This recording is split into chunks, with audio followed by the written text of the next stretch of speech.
Shalom. Je vous propose de plonger ensemble dans le mystère de la transfiguration pour découvrir comment le tabernacle de l'Exode s'accomplit pleinement en Yeshua. Nous trouvons ce récit dans Matthieu 17, 1 à 8 qui dit « 6 jours après, Yeshua prit avec lui Pierre, Jacques et Jean son frère, et il les conduisit à l'écart sur une haute montagne. Il fut transfiguré devant eux. Son visage resplendit comme le soleil, et ses vêtements devinrent blancs comme la lumière. Et voici, Moïse et Élie leur apparurent, s'entretenant avec lui. Pierre, prenant la parole, dit à Yeshua, « Seigneur, il est bon que nous soyons ici. Si tu veux, je dresserai ici 3 tentes, une pour toi, une pour Moïse et une pour Élie. » Comme il parlait encore, une nuée lumineuse les couvrit. Et voici, une voix fit entendre de la nuée ces paroles. « Celui-ci est mon fils bien-aimé, en qui j'ai mis toute mon affection. Écoutez-le. » Lorsqu'ils entendirent cette voix, les disciples tombèrent sur leurs faces et furent saisis d'une grande frayeur.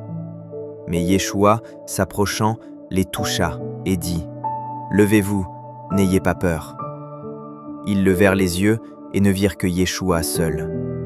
Pour comprendre l'événement de la montagne dans Matthieu 17, il faut impérativement revenir au livre de l'Exode. Ce que les disciples voient n'est pas une nouveauté, mais l'accomplissement d'une promesse ancienne. Le lien entre la transfiguration et l'achèvement du tabernacle dans le désert montre que Yeshua est le lieu même de la présence divine. Dans la Torah, une fois que Moïse eut achevé la construction du sanctuaire, la présence de Dieu vint l'habiter de manière visible. Le texte dit « Alors la nuée couvrit la tente d'assignation, et la gloire de l'Éternel remplit le tabernacle. » Moïse ne pouvait pas entrer dans la tente d'assignation, parce que la nuée restait dessus, et que la gloire de l'Éternel remplissait le tabernacle. Aussi longtemps que durèrent leurs marches, les enfants d'Israël partaient, quand la nuée s'élevait de dessus le tabernacle. Et quand la nuée ne s'élevait pas, ils ne partaient pas, jusqu'à ce qu'elle s'élevât. La nuée de l'Éternel était de jour sur le tabernacle, et de nuit, il y avait un feu, aux yeux de toute la maison d'Israël, pendant toute leur marche. Exode 40, 34 à 38. Sur la montagne, nous retrouvons exactement les mêmes éléments, la nuée lumineuse et la gloire. Mais il y a une différence fondamentale. Dans l'Exode, Moïse reste à l'extérieur car la gloire remplit une tente de tissu. Dans Matthieu, la gloire émane du corps de Yeshua lui-même. La nuée ne couvre plus une tente d'assignation faite de mains d'hommes, elle couvre Yeshua. C'est la preuve que Yeshua est associé au tabernacle, il en est la réalité vivante. L'ordre divin, écoutez-le. La voix qui sort de la nuée dans Matthieu 17, 5 disant « Celui-ci est mon fils bien-aimé, écoutez-le » n'est pas une phrase au hasard. Elle renvoie directement à la prophétie de Moïse dans la Torah. « L'Éternel, ton Dieu, te suscitera du milieu de toi, d'entre tes frères, un prophète comme moi, vous l'écouterez. » Deutéronome 18, 15. En disant « Écoutez-le », le Père confirme que Yeshua est ce prophète annoncé, celui qui possède l'autorité suprême, car il porte en lui la gloire qui remplissait autrefois le sanctuaire. La tente et le corps physique est temporaire. Le lien physique entre le tabernacle et Yeshua est profond. L'apôtre Jean dit « La parole a été faite chair, et elle a dressé sa tente parmi nous. » Jean 1, 14. La vision de Pierre sur la tente. Pierre, qui a vu la transfiguration, utilise plus tard cette même image pour parler de notre corps physique. Il comprend que notre corps n'est qu'une enveloppe fragile. Je regarde comme un devoir, aussi longtemps que je suis dans cette tente, de vous tenir en éveil, car je sais que je la quitterai bientôt. 2 Pierre 1, 13 à 14. Sur la montagne, Pierre propose de dresser 3 tentes, Matthieu 17, 4. Il ne comprenait pas encore que la véritable tente était déjà là, le corps de Yeshua. Le corps humain est une tente, mobile, temporaire, humble, mais à l'intérieur de la tente de Yeshua, il y avait la plénitude de Dieu. Comme écrit aussi l'apôtre Paul aux Colossiens, « Car en lui, habite corporellement toute la plénitude de la divinité. Le dévoilement du tabernacle vivant et le mystère de la lumière. Matthieu 17, 1-8. 6 jours après, Yeshua prit avec lui Pierre, Jacques et Jean. Il fut transfiguré devant eux. Son visage resplendit comme le soleil et ses vêtements devinrent blancs comme la lumière. Nous regardons ensemble l'événement de la transfiguration et son parallèle dans la Torah. Ce que le Seigneur fait est écrit dans la parole. Rien n'est le fruit du hasard, car il est venu pour accomplir ce qui était écrit de lui. Cette scène est directement liée à Exode 40, 34-38. Alors la nuée couvrit la tente d'assignation, et la gloire de l'Éternel remplit le tabernacle. Moïse ne pouvait pas entrer dans la tente d'assignation, parce que la nuée restait dessus, et que la gloire de l'Éternel remplissait le tabernacle. Aussi longtemps que durèrent leurs marches, les enfants d'Israël partaient quand la nuée s'élevait de dessus le tabernacle. Et quand la nuée ne s'élevait pas, ils ne partaient pas, jusqu'à ce qu'elle s'élevât. La nuée de l'Éternel était de jour sur le tabernacle, et de nuit, il y avait un feu, aux yeux de toute la maison d'Israël, pendant toute leur marche. Si la transfiguration révèle que Yeshua est le tabernacle vivant, alors il ne suffit pas de voir la nuée et la gloire qui l'entourent. Il faut maintenant entrer plus loin dans la compréhension. Car le tabernacle n'était pas vide, il contenait des éléments précis, chacun porteur d'une révélation. Si Yeshua en est l'accomplissement, alors tout ce qui s'y trouvait prend son sens en lui. Pour comprendre pleinement la transfiguration, il est donc nécessaire de considérer les éléments du sanctuaire et ce qu'il révèle de sa personne. Le chandelier d'or, la ménorah et les 7 esprits de Dieu. La ménorah est l'élément central pour comprendre la lumière de la transfiguration. Elle représente Yeshua, oint par la plénitude de l'Esprit Saint. La ménorah possède 7 branches. Ces 7 branches représentent les 7 manifestations de l'Esprit de Dieu qui reposent sur Yeshua, comme annoncé dans la Torah. L'Esprit du Seigneur, l'Esprit de sagesse, l'Esprit d'intelligence, l'Esprit de conseil, l'Esprit de vaillance, l'Esprit de connaissance et l'Esprit de crainte de l'Éternel. Ésaïe 11, 2. Jean confirme cela dans l'Apocalypse. Devant le trône brûlent 7 lampes ardentes, qui sont les 7 esprits de Dieu. Apocalypse 4, 5.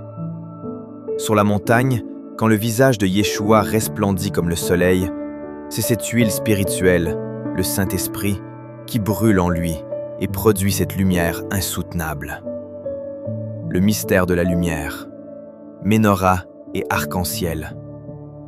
Il existe un lien géométrique et physique entre la ménorah et l'alliance. La forme. Si l'on regarde la ménorah, ses branches forment des arcs. Si on l'inverse, on obtient la forme d'un arc-en-ciel. La fusion des couleurs. L'arc-en-ciel possède 7 couleurs, tout comme la ménorah a 7 branches. La science nous montre que lorsque l'on fusionne parfaitement les 7 couleurs du spectre, on obtient une lumière blanche pure. La transfiguration. C'est pour cela que Matthieu précise que ses vêtements devinrent blancs comme la lumière. En Yeshua, toutes les couleurs de la révélation divine se fusionnent pour manifester l'unité parfaite de la lumière de Dieu. Dieu a donné à Noé l'arc-en-ciel comme signe de l'alliance éternelle, et cet arc apparaissait dans la nuée. Genèse 9, 13. À la transfiguration, la nuée lumineuse apparaît pour confirmer cette alliance en la personne de Yeshua. Yeshua est l'arc-en-ciel vivant dans la nuée de Dieu.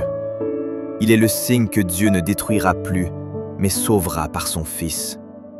C'est pour cela qu'il reviendra sur les nuées du ciel avec cette même gloire blanche. La table des pains, l'unité des 12 tribus.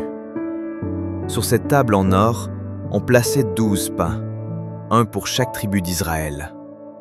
Le pain descendu du ciel. Yeshua dit « Je suis le pain vivant descendu du ciel ». Jean 6, 51. Israël en lui. Les 12 pains représentent les 12 tribus portées en lui. En Yeshua, tout Israël est réuni et présenté devant la face de Dieu. Il est le pain de la présence. Communion de la parole. La présence de Moïse, représentant la loi, et d'Élie, représentant les prophètes, montre que toute la parole converge vers Yeshua et se nourrit de lui. Il est le centre qui unit les 12 tribus et accomplit les Écritures anciennes. L'autel des parfums, de la montagne au trône céleste. Dans le tabernacle, l'autel des parfums était placé juste devant le voile. La fumée devait monter continuellement. C'est exactement ce que nous voyons dans les visions de Jean. L'Apocalypse nous révèle ce qui se passe derrière le rideau du ciel. Jean voit un ange se tenant devant l'autel avec un encensoir d'or. Il lui fut donné beaucoup de parfums afin qu'il les offrît avec les prières de tous les saints sur l'autel d'or qui est devant le trône. La fumée des parfums monta avec les prières des saints de la main de l'ange devant Dieu. Apocalypse 8, 3 à 4. Le voile, le paroquette, le mystère de la chair de Yeshua. Pour comprendre la transfiguration, il faut comprendre la nature du voile dans la Torah. Le paroquette n'était pas une simple décoration, c'était une séparation sacrée, faite de fils d'azur, de pourpre et de cramoisi, tissés avec des chérubins. Il interdisait l'accès au lieu très saint, là où résidait l'arche de l'Alliance. La révélation, le corps et le rideau. L'Épître aux Hébreux nous donne la clé théologique absolue qui lie le tabernacle au Messie. Par la route nouvelle et vivante qu'il a inaugurée pour nous au travers du voile, c'est-à-dire de sa chair. Hébreux 10, 20. Ici, la Bible dit explicitement que la chair de Yeshua, son humanité, son corps physique, est le véritable voile. Tout comme le voile du tabernacle cachait la gloire de Dieu pour que le peuple ne soit pas consumé par sa sainteté, le corps de Yeshua cachait sa divinité pendant son ministère terrestre, afin qu'il puisse marcher parmi les hommes, les toucher et leur parler. L'arche de l'Alliance, le cœur du tabernacle. Dans la Torah, l'arche était le cœur battant du sanctuaire.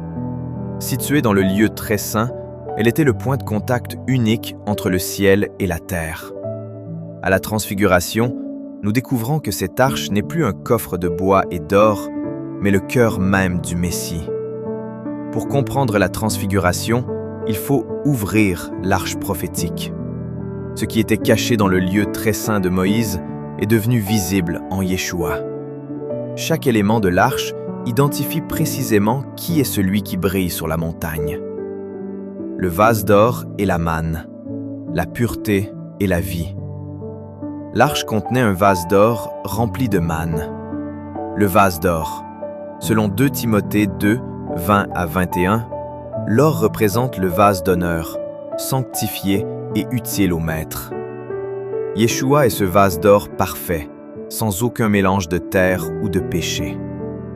La manne. Yeshua confirme dans Jean 6, 49 à 51, qu'il est le pain vivant descendu du ciel. La révélation. Sur la montagne, la blancheur de ses vêtements rappelle la couleur de la manne. Il manifeste qu'il est la provision céleste contenue dans le vase d'honneur de son corps. La verge d'Aaron, la résurrection du bois sec. La verge d'Aaron est un bois mort qui a refleuri et porté des amandes. Nombre 17, 8. Le symbole. Le bois représente l'homme. Luc 23, 31. Un bâton sec est un homme mort. Le Messie sacrificateur. Yeshua est le sacrificateur selon l'ordre de Melchisédek. Sa résurrection est préfigurée par ce bâton.